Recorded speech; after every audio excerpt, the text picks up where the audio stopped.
Hey everyone, welcome back to On Target with Archer. I'm Stacy Bresler, managing partner here at Archer Energy Solutions.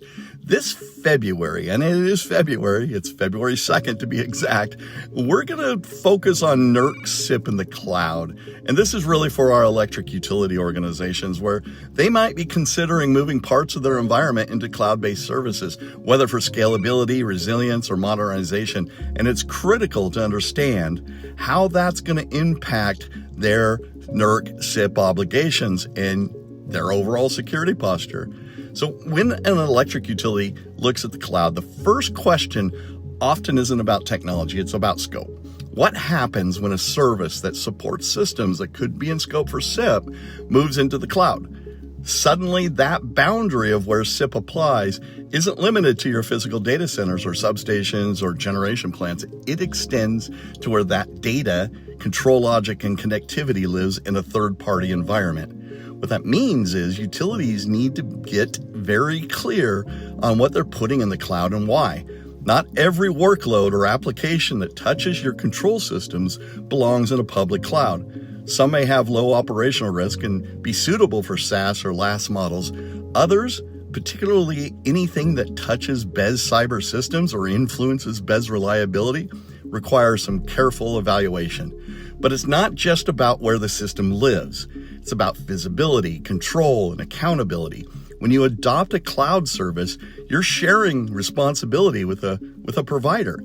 You need to understand how your provider protects data, how they manage access controls, how they patch and monitor their infrastructure, and how they respond to incidents.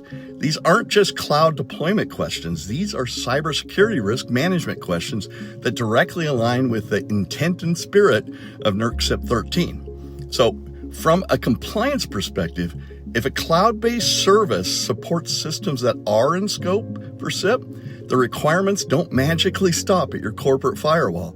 You still need to ensure that authentication, logging, monitoring, and change control meet your CIP obligations. That often means collaborating closely with the cloud provider, and sometimes you're going to have to adjust those contracts and service level agreements to ensure you have the right level of access and protection. So before you move a CIP-related workload to the cloud, take time to ask these questions. What exactly is moving, and does it touch systems that are in scope? Who controls authentication, authorization, and encryption? How is access monitored, logged, and retained? How does the provider support incident response and forensics investigations? And what happens when there's a security incident, and who is accountable? Cloud adoption doesn't have to be avoided, and that far from it, but it does demand intentional planning, strong governance, and an understanding of how shared responsibility works in a utility context.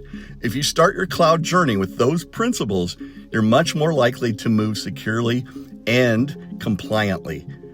That's all I got for today, so thanks for joining me on Target with Archer. I'm Stacy Bresler. Stay thoughtful, stay secure, and I'll see you next week as we dive deeper into cloud security considerations for CIP. Don't miss out on any of our insightful content. Hit the subscribe button and ring the notification bell to stay informed whenever we release new videos. For top-tier security solutions, Archer is your trusted partner. Explore our offerings at archerint.com and get in touch via email or phone to fortify your company's defenses. Your questions drive our content. Leave them in the comments below and join us every Monday for a fresh episode of On Target with Archer.